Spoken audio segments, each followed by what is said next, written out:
আজকে আমি সাজুগুজু করে যাচ্ছি আমার একটা ভাইয়ের অন্নপ্রাশনে। এই তো দেখো গাড়িতে ওঠার পর ত্রিহানের কি হলো, সে তো কান্না শুরু করে দিয়েছে। তারপরে এই যে বলেশ্বর ব্রিজ পাড়ি দিয়ে আমরা আসতে আসি, বলতে বলতে বেকুটিয়া ব্রিজও পাড়ি দেওয়া হয়ে গেছে। আর এই তো এসে গেছি কাউখালী আশ্রমে, এখানেই তনিষের অন্নপ্রাশন হবে।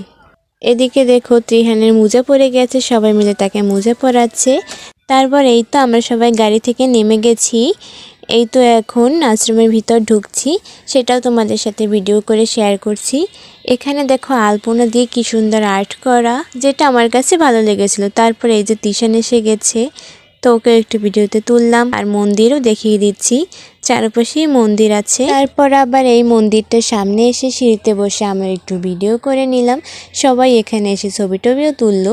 আর এদিকে দেখো তনিশও এসে গেছে, এবার তাকে অন্নপ্রাশনের সাজে রেডি করা হচ্ছে। এই তো তনিশ পুরো সেজেগুজে রেডি হয়ে গেছে। তারপর তার একটু সাজুগুজু বাকি, এই যে টোপর পরানো। টোপর পরাতে গিয়ে তো নাজেহাল অবস্থা, টোপরের খোসাটা তার বড় ভাইকে পরিয়ে দেওয়া হয়েছে। এদিকে তিশান আবার ত্রিহানকে নিয়ে নাচানাচি শুরু করে দিয়েছে।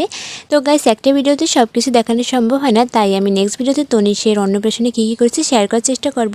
টাটা।